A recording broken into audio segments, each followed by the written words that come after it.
Look, I've worked my entire life. I've lived an honest life. I've never been accused, sued of any bad doing. So, you know, it's the equity of my hard working self, and I invested inside of me. Like I said, didn't come from. Are you laughing at your own answers? Yes. Like, are you like, I've never done any crimes or actually been suspected in anything? Anyways, keep going.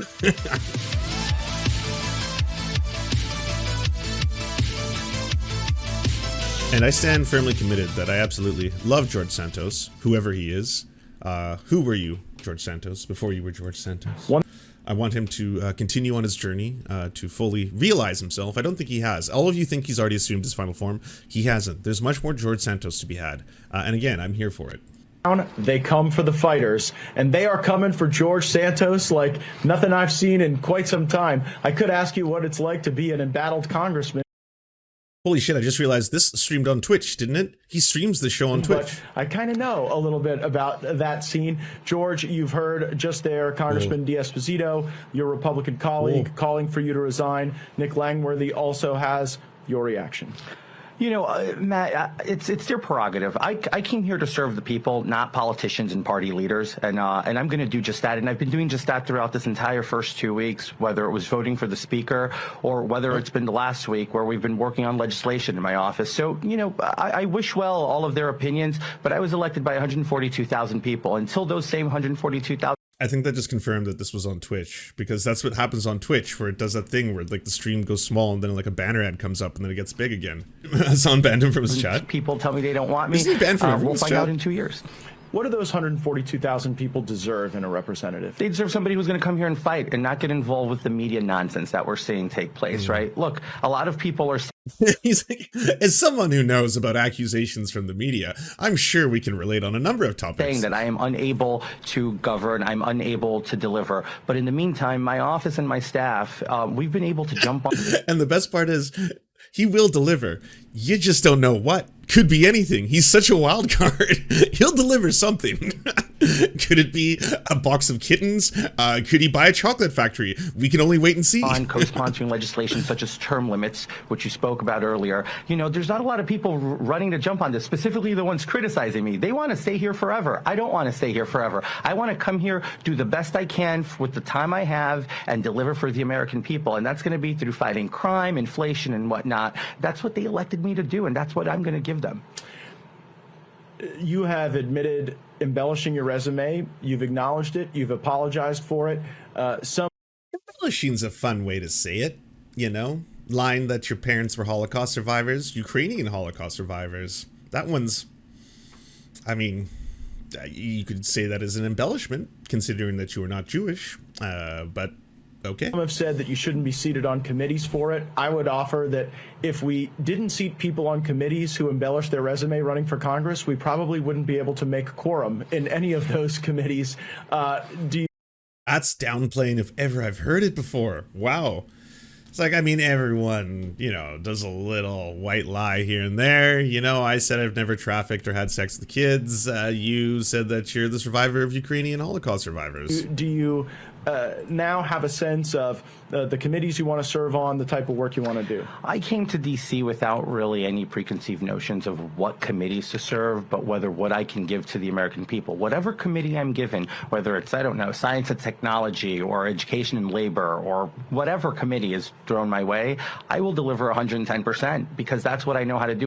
We used to do it through Skype, Dead Fresh, but then this time David Dole wants to do it for Streamlabs. I'm not excited. I'm very worried, but you know, maybe I'll be completely wrong, which I often am. I'm going to outwork any of the pundits and talking heads that are out there saying that I should resign, that I'm unfit for office. The reality is, and the case in point here being is, I'm a workhorse. I've worked my whole life. I'm the kid who came from a basement apartment. You weren't supposed to win this seat. I was not supposed to win this seat. I mean, this was a seat that a lot of folks looked at and said, definitely going Democrat. You know, Republicans, gosh, you know, Santos ran last time. We'll send him to run this time. And you surprised a lot of people. All the people calling me to resign, I beat them by double their margins in the victory because I outworked every single one of them.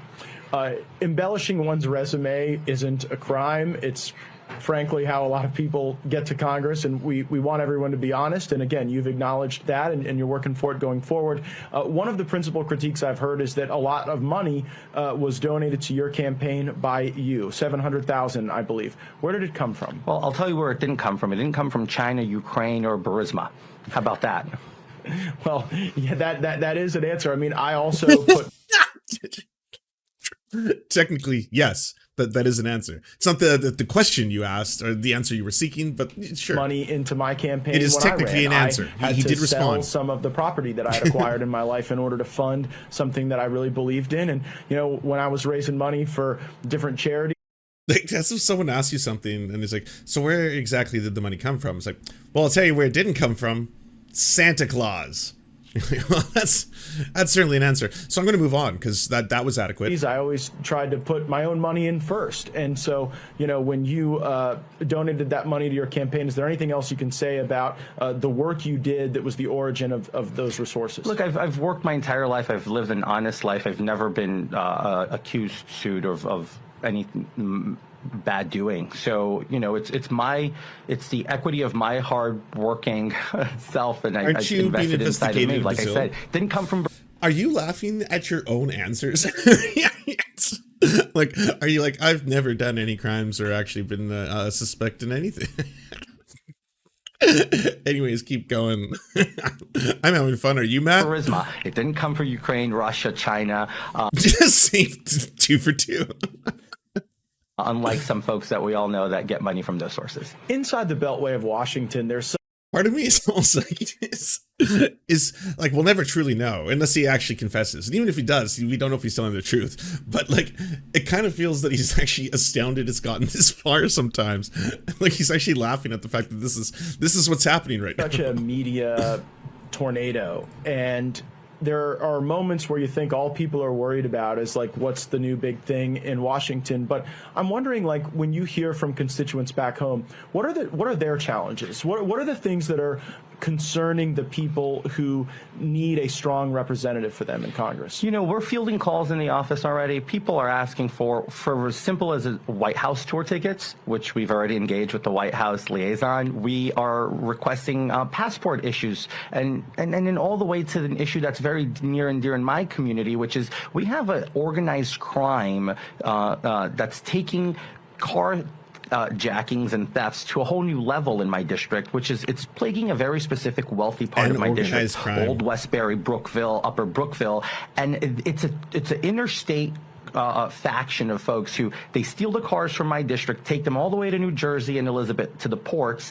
put them on ships and send them overseas, right? We can't. It's MS-13 principally doing this, right? It's actually not. In this case, it's not MSN-13. It's been identified that there. He said MSN-13. Am I wrong on this? Is any of this accurate?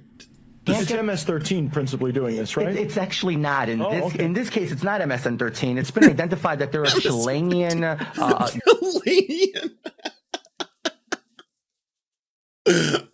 Reap what you sow, Matt. Why are you making that face?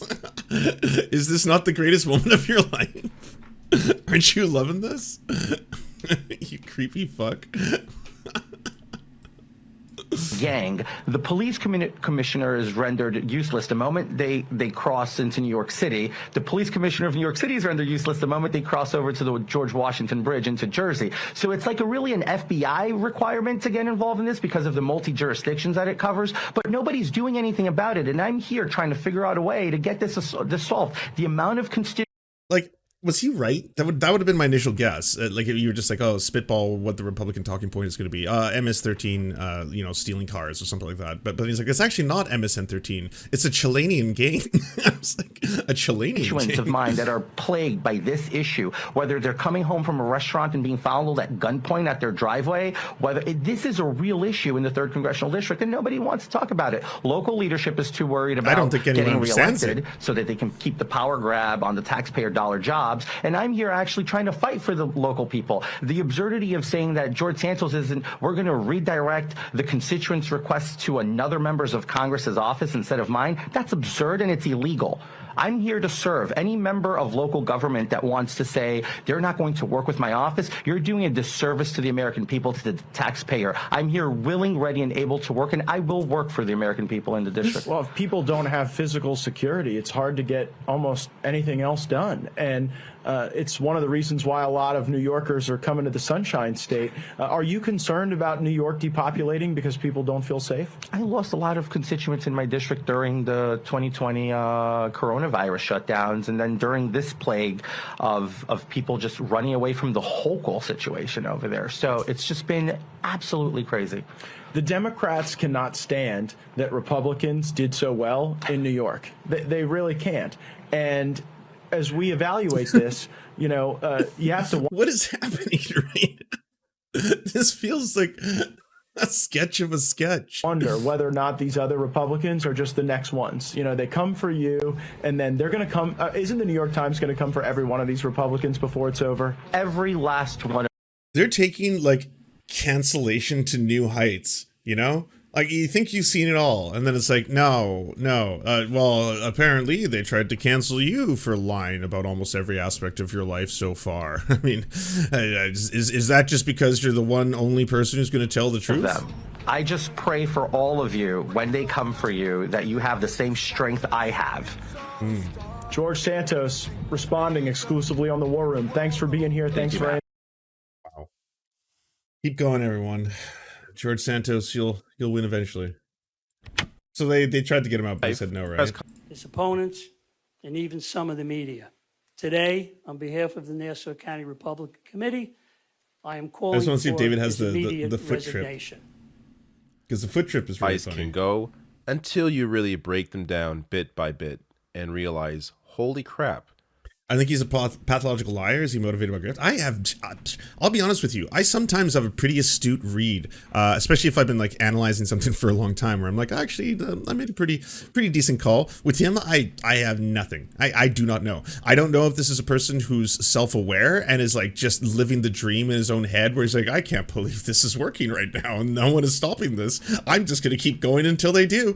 I don't know if that's it. I don't know if he is genuinely just trying to climb the ranks of politics and knew he wouldn't be able to unless he lied and padded his resume a bunch. But then that wouldn't explain why he's still lying. He's like lying within his lies. He could just be a pathological liar, of which this is a compulsion, and it just happens to be a pathological liar got into a position of power, and he's not obviously going to stop that because that's part of the pathology. So he's going to continue to pathologically lie. The fact that he seems so amused with a lot of this, it maybe leans me a little bit more to he is self-aware about what is going on right now. I'm very, no clue. This, like, he has an adverse reaction telling the truth. For him, he has to lie to survive. It's like a tick. So let me go over his reaction here on Twitter. I was hoping David had the footage of him falling.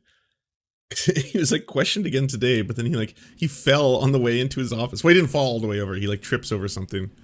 Let's see if I can find it. Santos, what is your response to those that are calling for you to resign? I will not resign. I will be continuing to hold my office elected by the people. How do you feel like you're able to serve your people? Even the reporters are laughing. Even the reporters are like, what? Trying their best to maintain their composure. You can hear one of them broke there for sure. Your people.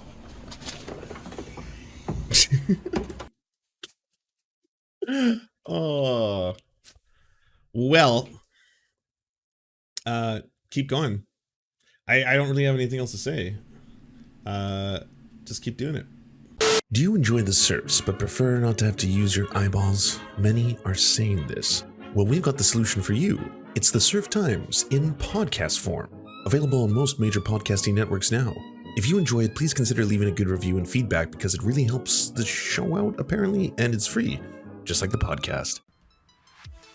To our gods, Xander Corvus and Peyton L. Juste, we shall spend many a generations building mighty cathedrals in your honor. To our monarch, Tom Spiker, we are but your oafish jesters, here to offer you a laugh at any opportunity. To our brave knights of the Round Table, Rachel K., Izzy Solidarity, Victoria Bell, Sebastian Demel, Mark Harmon, Benji Arnie, Scary Earth Human, Tony, DM Rivera, Resident Scarecrow, Sir Nickus, Cheryl Alvarez, Ruby Kelly, Brandon, Words Greenwood, Everything Important, Hegbert Celine, Matthew Scarborough, Stellar Vision, Ariane McCarthy, Doug Cady, Daniel Sutton, Jenna Tal, Dark Puppy, Quiet One 85, Anna Loves Riley, Omni, Riley and Anna, Poodlehawk, Multimondi, Trevbot EXE, Brian Ephraim, Anthropophojack, Catherine, Ramon Acosta, Incosin, Ralph Parler, Violent Orchard, Political Puppy, La Media Panza, Todd Buckingham, and Todd La Jeunesse. We salute our valiant heroes off to fight injustice everywhere.